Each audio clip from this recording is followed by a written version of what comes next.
وہ دونوں class fellow تھے۔ لڑکی پوری یونیورسٹی میں خوبصورت تھی اور لڑکا تمام لڑکوں میں ایک دوسرے سے ٹکراتے رہتے تھے اور آخر میں دونوں ایک دوسرے کی محبت میں گرفتار ہو گئے۔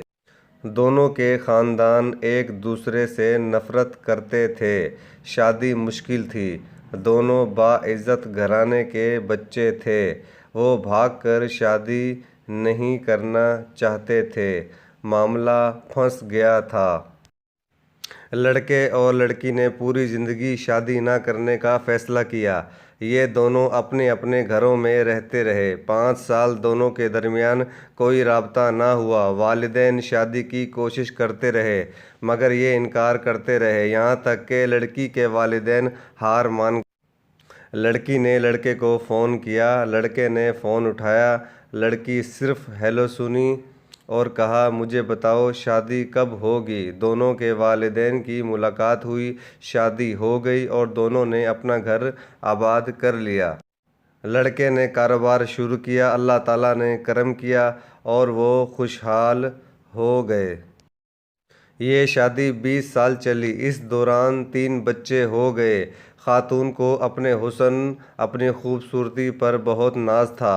وہ تھی بھی ناز کے قابل۔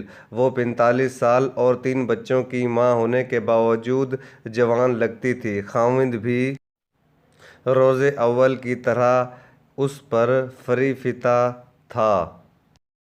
وہ روز جی بھر کے بیوی کی تعریف کرتا تھا، لیکن پھر ایک دن وہ ہو گیا جو نہیں ہونا چاہیے تھا۔ خاتون کو ایک چھوٹی سی گلٹی نکلی۔ وہ بہت زیادہ پھیل گئی۔ ڈاکٹروں کو دکھایا تو پتہ چلا کہ خاتون کے جلد میں کینسر ہے۔ خاوند صرف خاوند نہیں تھا، وہ اپنی بیوی کا مہیوال تھا۔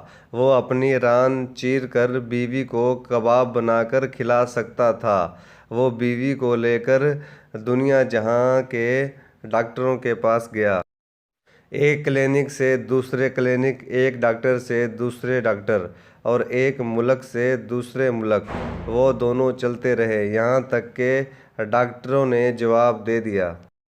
خاتون کا جسم گلٹیوں سے بھر گیا۔ یہ مصیبت ابھی ختم نہیں ہوئی کہ ایک دن دوسری آفت آن پڑی۔ خاوند کی گاڑی ٹرک سے ٹکرائی اور وہ شدید زخمی ہو گیا۔ ہسپتال پہنچا، پتہ چلا وہ بینائی سے محروم ہو چکا ہے۔ شہر کا خوبصورت ترین جوڑا بدقسمتی سے بیوی جلد کے کینسر کی مریض اور خاوند آنکھوں سے اندھا۔ لوگ انہیں دیکھتے تو کانوں کو ہاتھ لگاتے تھے، لیکن یہ دونوں اس کے باوجود مطمئن تھے۔ یہ روز دونوں باغ میں سیر کرنے بھی جاتے تھے اور ہوٹل میں کھانا کھانے بھی جاتے۔ بیوی خاوند کا ہاتھ پکڑ کر ساتھ ساتھ چلتی تھی اور اسے گائیڈ کرتی تھی اور خاوند بیوی کی گائیڈنس پر چلتا تھا۔ یہ سلسلہ بھی کئی ماہ تک چلتا رہا، لیکن پھر بیوی نے خاوند سے ایک عجیب مطالبہ کر دیا۔ وہ اکیلی بیرون ملک جانا چاہتی ہے۔ خاوند نے وجہ پوچھی تو بیوی کا کہنا تھا کہ وہ کچھ دن اکیلی رہنا چاہتی ہے۔ خاوند نے اس کے ساتھ جانے کی ضد کی، لیکن وہ نہ مانی۔ اصرار اور انکار بڑھتا رہا، یہاں تک کہ آخر میں وہی ہوا جو ایسے معاملات میں ہوتا ہے۔ خاوند نے اپنی بیوی کو اجازت دے دی۔ بیوی بیرون ملک چلی گئی۔ خاوند نے وہ 10 دن بڑی مشکل سے گزارے۔ وہ شادی کے 20 برسوں میں ایک دن کے لیے بھی اکیلے نہیں ہوئے تھے۔ یہ ان کی جدائی کے پہلے 10 دن تھے۔ شہر کا خوبصورت ترین جوڑا بدقسمتی سے بیوی جلد کے کینسر کی مریض اور خاوند آنکھوں سے اندھا۔ لوگ انہیں دیکھتے تو کانوں کو ہاتھ لگاتے، لیکن یہ دونوں اس کے باوجود مطمئن تھے۔ وہ خط اس کے بیٹے نے پڑھا۔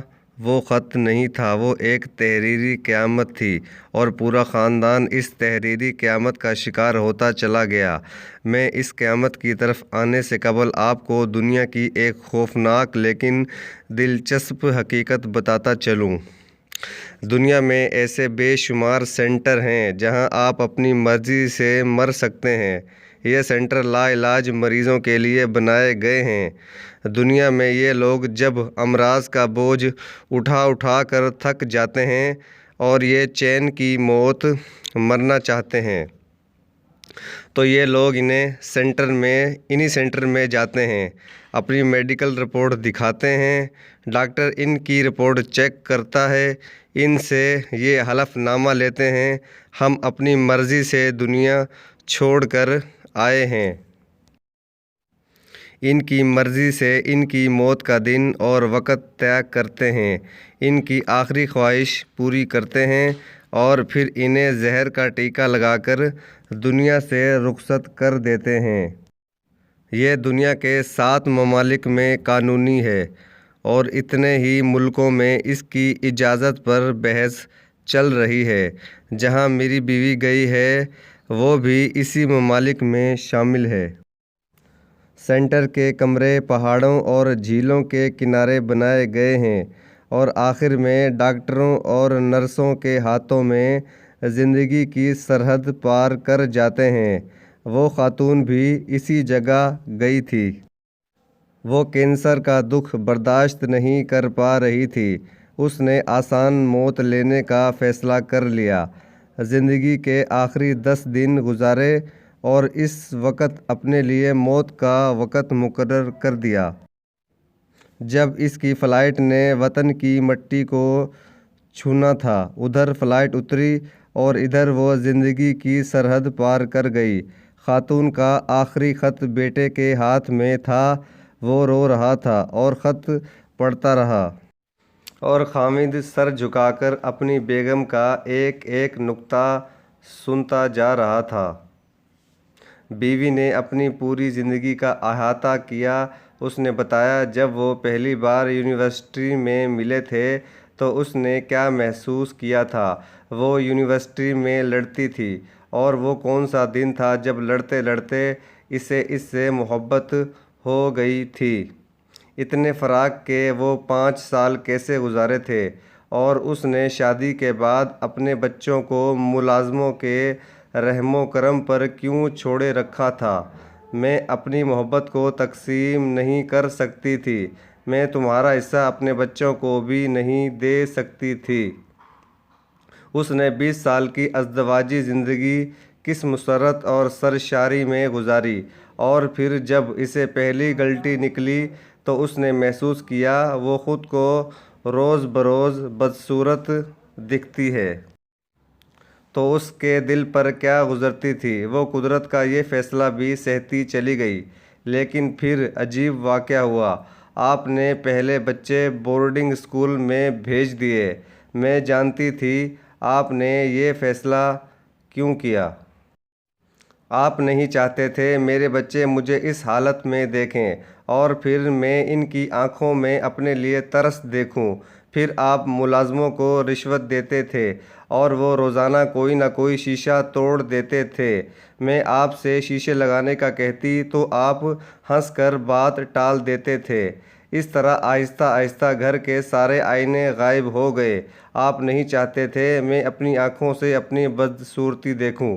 آپ نے آخر میں عجیب کام کیا، آپ نے اپنا ایکسیڈنٹ کیا۔ میں جانتی ہوں آپ کی آنکھیں ٹھیک ہیں، آپ کو مسلسل 6 ماہ سے اندھے پن کی ایکٹنگ کر رہے ہیں اور میں یہ بھی جانتی ہوں آپ نے ایسا کیوں کیا۔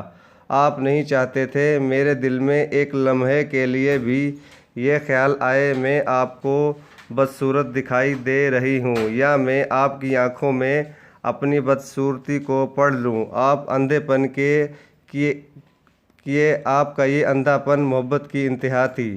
یہ انتہا میں برداشت نہیں کر سکتی تھی۔ میں نے دنیا سے رخصت ہونے کا فیصلہ کر لیا۔ میں دنیا سے جا رہی ہوں۔ اب آپ اندھے پن کی یہ ایکٹنگ بند کر دیں، یہ خط ہاتھ میں پکڑیں اور خود پڑھنا شروع کر دیں۔ یہاں پہنچ کر بیٹے کے منہ سے چیخ نکل گئی۔ اسی طرح کی اچھی ویڈیو دیکھنے کے لیے چینل کو سبسکرائب